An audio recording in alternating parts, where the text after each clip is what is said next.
Hey guys, it's Hermes back at you again with your review of the Jojo's Bizarre Adventure Part 5 Venturero Super Action Statue Diavolo. Venturero gets a lot of hate, but it's honestly my second favorite part right next to Steel Ball Run.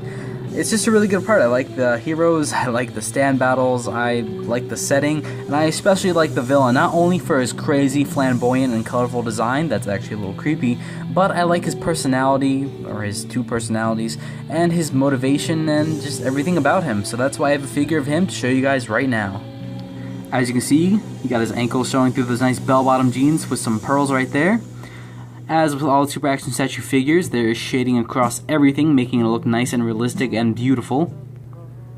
Again, more golden pearls, some green wristbands, more pearls on the ass right there, and we have these really nice matte black coattails, looking really creepy. We have these fantastic, absolutely perfectly executed tattoos going all across his arms, on either arm. These are just done so well. They are so nice to look at. They are beautiful, and just how they got such good detail at such a small scale, really, it's mind-boggling. Though I can't say the same thing for the mesh top. There's lots of breaking in the ink and it just doesn't look good, and some of it is scraping onto the main body. Plus, and while I do appreciate all the shading and all the really nice craftsman work, whatever, on these figures, his chest got a little too orangey with that shading and it doesn't really look that good. But it's definitely something I can look past because those tattoos. And again, everything is completely accurate to what you see in the manga. Done better than anything else on this figure is the face, for sure.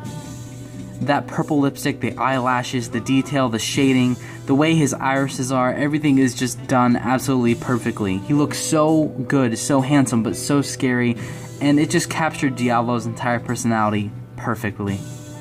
Though this is actually Diavolo's alternate expression. His expression that comes in the box with him is actually not that good, but I'll get over that later. And of course we have his bubblegum pink jellyfish looking hair with the nice green polka dots. Looking really nice. If I could ask for anything with his hair, it'd be ball joints like the Cars figure. But hopefully we'll get ball joints with the Funny Valentine figure, right? Right? We're gonna get Funny Valentine, right? He's gonna come out, right? Yeah? No, I hope so. And while it's hard to see, he does have a zigzaggy scalp too, which is done very well.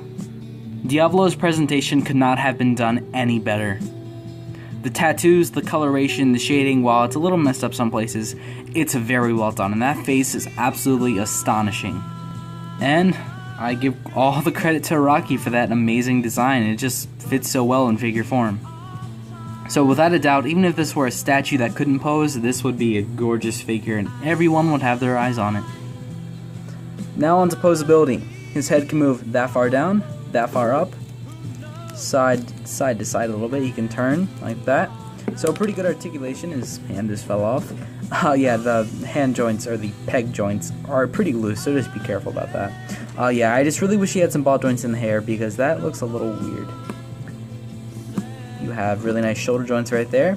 There is like no sleeve or anything cutting this, kind of like how Joe's case was, or weather reports. But yeah, you get lots of free motion right there. There are no tattoo details right there, just letting you know. These are kind of telescopic, they can go up and down, so that's cool. You can bring them in and out a little bit too. Really nice bend there. Ugh, I love those tattoos. Again, pegs, you can do whatever you want there. They're just a little loose, so just be mindful of that. Really nice bend there, but there is a gap. Again, not that pretty, but really nice gap. And this does look a little, let's get that out of the way. That looks a little weird. It almost looks like a big ball. Yeah, that doesn't look right, but it's fine. You can bend them forward too, really forward. You can definitely pull off some Rocky-esque poses. Again, there is a gap, so just be mindful. There is a swivel, but you can hear that. Doesn't sound good, so I wouldn't mess with that. Speaking of things I would not mess with, is my Diavolo has really tight thigh swivel, and I will not dare to try to move that. So yeah, I don't want to break anything. His legs split about that far. Amazing bend right there, and again, these are rubber, so they'll get out of your way for absolutely anything you need to do. Really nice foot joint right there. There is a toe joint, but it's barely even there, so I wouldn't even really count it. Diavolo's articulation is pretty good. I get really scared with working on like the lower section, but other than that, everything on the upper section is really nice, especially all the joints in the ab and chest section. And the semi-telescopic arm joints are a treat. Now onto Diavolo's minimal but appreciative accessories. First things first, and that is the trash that is Diavolo's initial expression. It's bland, it's boring, his eyes are a little lopsided, and his face reeks of terrible orange shading that is way overdone. So yeah, I'm just gonna keep on that smiling face forever probably, because this one is boring. Other than that, we have a bloody hand, which corresponds with the King Crimson arrow hand that we have with the King Crimson figure. This is cool, but the blood does look a little gummy. 2 fists as usual. We have another fist, but this one honestly makes me really upset. This fist has a hole in it to hold the stand arrow, the mighty stand arrow. That's very essential to JoJo's Bizarre Adventure. But you don't get the stand arrow with this figure, you get it with a weird Polnareff wheelchair figure. And don't get me wrong, I love Polnareff and I love his role in Part 5, but at the same time, if you're gonna give him the option to hold the stand arrow, include the stand arrow. Don't tease us, please. It really sucks having a hand with a hole in it and no arrow to put in that hole. Basic pointing hand. And the last accessory comes in the form of Doppio's sweater. I absolutely adore this. This is fantastic. This is really well thought out, and the sculpt of the sweater is really nice, and pulling off the pose is a little hard, but being able to pull off Diavolo's initial reveal pose inside the Coliseum is absolutely amazing, and it's really thoughtful, and it's really well done. Good job, Medicos. Accessories are thoughtful, posing is good, and without a doubt the visuals are absolutely amazing. Getting Diavolo was one of the best decisions I've made in figure collecting in a very long time. Everything about Diavolo is lovable, and he looks really good with King Crimson too.